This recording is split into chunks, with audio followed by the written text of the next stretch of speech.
Hello viewers, welcome to Deeps Mathematics. So in the video la Maths Group 2 and 2A கான previous question தாங்க பார்க்க போறோம். Last 5 years கான previous question நம்ம work out பண்ணி பார்க்க போறோம்.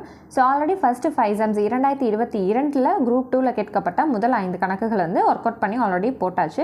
இப்போதான் first time இந்த வீடியோ பார்க்குறீங்க அப்படின்னா playlist வந்து already create பண்ணி வச்சிருக்கோம். அதுக்கான லிங்க்கும் நான் உங்களுக்கு descriptionல கொடுக்குறேன். So இந்த first வீடியோ பார்த்துட்டு அதுக்கப்புறம் இந்த வீடியோ வந்து பார்க்க வாங்க. So இன்னைக்கான first sum அதாவது 2022 கேட்கப்பட்ட ஆறாவது கணக்கு என்னன்னு பார்க்கலாம். Which among the following is the simple interest for the principal of 1000 rupees for 1 year at the rate of 10% interest per annum? பின்வருவனவற்றில் எது 1000 ரூபாய் அசலுக்காக ஓராண்டுக்கு 10% என்ற வீதத்தில் தனி வட்டி ஆகும்? ஸோ என்ன கேட்டாங்க? தனி வட்டின்னு கேட்டாங்க. யோசிக்காமல் என்ன பண்ணணும்? I equal to PNR/100ங்கிற ஃபார்முலா எழுதிருங்க. ஸோ அசல் அதாவது பிரின்சிபல் அமௌண்ட் எவ்வளோ கொடுத்துருக்காங்க? 1000 வந்து கொடுத்துட்டாங்களா? அப்போ பிக்கு பதிலாக என்னதுங்க? 1000. அடுத்து என்னன்னா டைம், இயர் கொடுத்துருக்காங்க இல்லையா? 1 இயர்னு கொடுத்துருக்காங்க. இங்கே ஓராண்டுன்னு இருக்கா? அப்போ 1 இன்ட்டு ஆர். சதவீதம் எவ்வளோ கொடுத்துருக்காங்க? 10% கொடுத்துருக்காங்களா? அப்போ 10. கீழே என்ன இருக்குது? 100. அவ்வளோதான். 2 ஜீரோஸ்க்கு இந்த 2 ஜீரோஸ்க்கு கேன்சல் பண்ணிட்டா 100 × 1 100. அப்போ எவ்வளோ அங்கே தனி வட்டி வருது? 100 ரூபாய் வட்டி வீதம் வந்து நமக்கு வட்டி வந்து கிடைக்கிது. அப்போ ஆப்ஷன் டி தான் நமக்கு சரியான ஆன்சர். அடுத்தது 7th question. If the simple interest at the rate of x% per annum for x years is rupees x, then the principal amount is ஒரு ஆண்டிற்கு x சதவீதம் வட்டி வீதத்தில் x ஆண்டுகளுக்கு கிடைக்கும் தனி வட்டி வீதமானது x ரூபாய் எனில் அசலின் மதிப்பு டேஸ் ஆகும். ஸோ எல்லாத்தோட வேல்யூமே xxxன்னு கொடுத்துட்டாங்க. ரொம்பவே ஈஸியான சம் தான், மண்டையை போட்டு குழப்ப வேண்டிய அவசியமே இல்லைங்க. ஸோ தனி வட்டி அப்படிங்கிறதுக்கான ஃபார்முலா நமக்கு என்ன தெரியும்? I equal to PNR/100. ஆனால் இங்கே நம்மள்கிட்ட கேட்டிருக்கிறது வந்து என்ன கேட்டிருக்காங்க? அசல் தொகை என்ன, அதாவது பிரின்சிபல் அமௌண்ட் என்னன்னு கேட்டிருக்காங்க. அப்போ நம்ம கண்டுபிடிக்க போகிறதே பி தான் கண்டுபிடிக்க போகிறோம். அப்போ பி மட்டும் இங்கே வச்சுட்டு மிச்சத்தெல்லாம் அங்கிட்ட அனுப்பிச்சா I இன்ட்டு இந்த 100 அந்த பக்கம் போனால் நியூமரேட்டருக்கு வந்துடும். நியூமரேட்டரில் இருக்க எண்ணும் ஆறும் டினாமினேட்டருக்கு வந்துடும். நமக்கு வந்து I வந்து எவ்வளோ தெரியும்? தனி வட்டி எக்ஸுன்னு வந்து நமக்கு கொடுத்துருக்கு. தனி வட்டியோட அமௌண்ட் வந்து எக்ஸுன்னு கொடுத்துட்டாங்க. ஓகேங்களா? ஸோ சிம்பிள் இன்ட்ரெஸ்ட்டோடது வந்து எவ்வளோ கொடுத்துருக்காங்க? x ரூபீஸ் வந்து கொடுத்துருக்காங்க. அப்போது எக்ஸ் இன்ட்டு 100 இயர், என்னும் வந்து எவ்வளோ தான்? ஆண்டு வந்து எக்ஸ் தான் கொடுத்துருக்காங்க. சதவீதமும் எக்ஸில் தான் நமக்கு கொடுத்துருக்காங்க. அப்போ ஒரு எக்ஸ்க்கு நம்ம அடிச்சிட்டோம் அப்படின்னா 100 எக்ஸ். ஸோ அசல் தொகை வந்து என்ன கிடைக்கிது? 100 எக்ஸுங்கிறது தான் இதுக்கான மதிப்பு. ஸோ இது வந்து எங்கே இருக்குது அப்படின்னு பார்த்தீங்கன்னா ஆப்ஷன் பியில் தான் நமக்கு இருக்குது. ஸோ அடுத்தது 8th சம் வந்து பாருங்கள். If 2x plus 3y is to 3x plus 5y equal to 18 is to 29, then x is to y is. So இதுக்கு தமிழ் கொஷின் தேவையில்லைங்க. இந்த ஈக்குவேஷன் கொடுத்துட்டு அப்போ இதுக்கான மதிப்பு என்ன அப்படிங்கிறதான் அதுக்கான தமிழ் கொஷினாக வந்து இருக்கும்.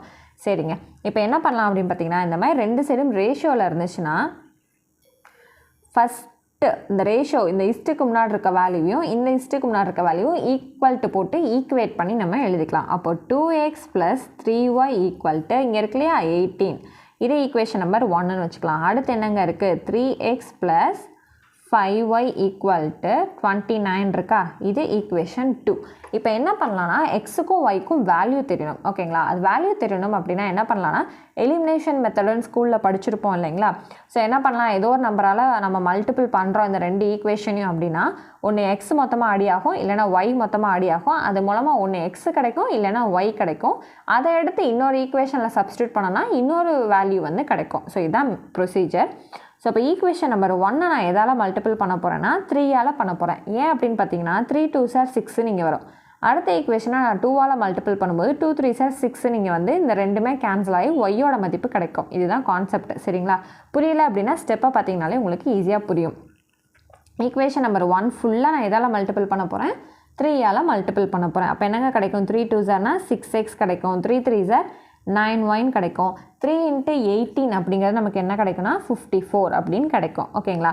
அடுத்தது ஈக்குவேஷன் நம்பர் 2 ஃபுல்லாக 2ஆல் மல்டிபிள் பண்ண போகிறேன். அப்போ 2 3s are 6x, 2 5s are 10y, 2 × 29 அப்படிங்கிறது என்ன கிடைக்கும்னா 58ன்னு கிடைக்கும்.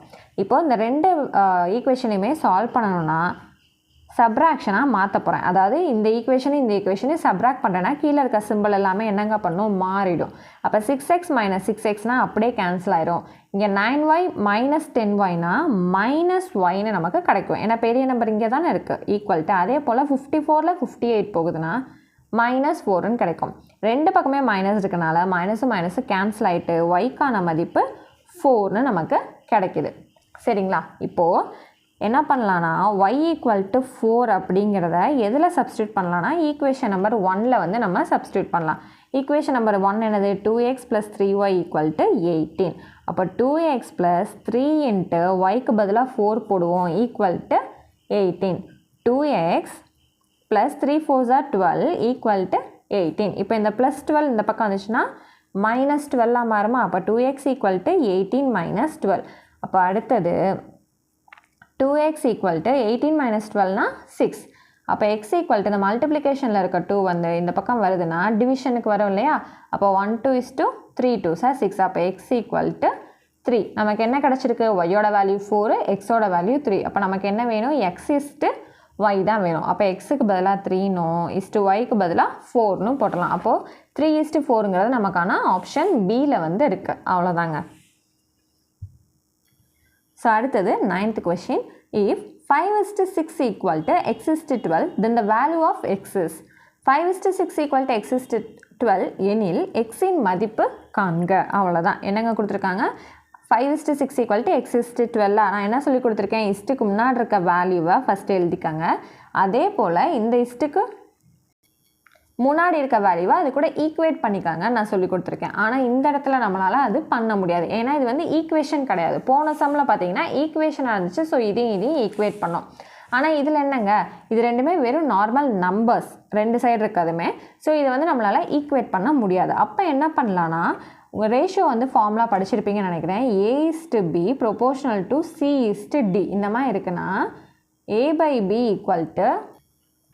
ப்ரொபோர்ஷனல் வேறு போயிடும், ஈக்குவல் வச்சுக்கலாம். அப்போ இது வந்து a/b = c/dன்னு சொல்லி நம்ம எடுத்துக்கலாம். இது வந்து காமனாக எல்லாருக்கும் தெரிஞ்ச விஷயம் தான். அப்போ 5:6ங்கிறத 5/6 இது என்னங்க, x/12ன்னு எடுத்துக்கலாம். இப்போ என்ன பண்ணலாம், நமக்கு தேவை இந்த x தான் தேவை. அப்போ டிவிஷனில் இருக்க 12 இந்த பக்கம் அனுப்பலாமா? அப்போ 5/6 × 12 = x. இது 1 6 is 6, 2 6 are 12. அப்போ என்ன இருக்குது மிச்சம் நமக்கு, x = 5 × 2 மிச்சம் இருக்கா? அப்போ எக்ஸோட வேல்யூ என்ன கிடைக்கும் நமக்கு, 10. அப்போ ஆப்ஷன் ஏல இருக்கக்கூடிய 10 தான் நமக்கு சரியான ஆன்சர். ஸோ அடுத்தது இந்த வீடியோவில் last question. What is the greatest possible volume of a vessel that can be used to measure exactly the volume of milk in cans in full capacity of 80 liters, 100 liters and 120 liters?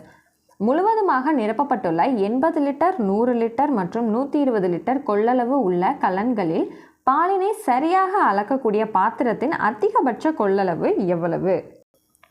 So உங்களுக்கு இந்த கொஸ்டின்லாம் நான் explain பண்ண போகிறதில்ல. சிம்பிளாக ஒரே ஒரு விஷயம் மட்டும் நான் சொல்கிறேன். ஸோ இந்த மாதிரி வந்து ஒரு வாட்டர் டேங்க்கில் வந்து இவ்வளோ வந்து நம்ம தண்ணி நிரப்பியிருக்கோம், அப்போ சரியாக பார்த்து சொல்லு. இல்லை இந்த ஒரு பால் கேனில் பால் நிரப்ப போகிறோம், சரியாக பார்த்து சொல்லு. இல்லை டிராஃபிக் சிக்னலில் இந்த டைமுக்கு வந்தாங்க, திரும்ப எந்த டைமுக்கு வருவாங்க. இல்லைன்னா ஒரு கிரவுண்டில் சர்க்குலர் மோஷனில் வந்து ஓடிக்கிட்டு இருக்காங்க, திரும்ப எந்த டைமில் மீட் பண்ணுவாங்க. இந்த மாதிரி எது வந்தாலுமே என்ன பண்ணணும் அப்படின்னா, ஒன்று HCF எடுக்கணும், இல்லைனா LCM எடுக்கணும். இந்த மாதிரி நிரப்பப்பட்டுள்ளதுன்னு வந்துச்சுன்னா அதுக்கு கம்பல்சரி HCF எடுத்தணும். இங்கே இருக்காங்க, திரும்ப எப்போ அவங்க ரெண்டு பேரும் மீட் பண்ணுவாங்க, திரும்ப எப்போ ஓடி வந்து அதே டைமுக்கு மீட் பண்ணுவாங்க அப்படின்னா LCM எடுத்தணும். இது ரெண்டுத்துக்குமே இவ்வளோ தாங்க வித்தியாசம். ஓகேங்களா? அப்போ இதுக்கு நிரப்பப்பட்டுள்ளதுன்னு வந்துருந்துச்சுன்னா நான் என்ன சொல்லி கொடுத்தேன், HCF எடுக்கணும்னு சொல்லி கொடுத்தேன்னா, இந்த தொட்டி, பால் கேனு, தண்ணீர் இந்த மாதிரி வந்துருச்சுனாலே HCFக்கு வந்து போயிடணும். ஸோ என்னென்ன நம்பர்ஸ் கொடுத்துருக்காங்க, 80, 100, 120. அப்போது டேரெக்டாக நம்ம 10 டேபிளே போயிடலாம். 8, 10, 12. So 8 10s are 80, 10 10s are 100, 12 10s are 120. So இது மூணுமே காமனாக டிவைட் பண்ணக்கூடிய டேபிள் அடுத்தது பார்த்திங்கன்னா 2 டேபிள். அப்போ 4 2s are 8, 5 2s are 10, 6 2s are 12.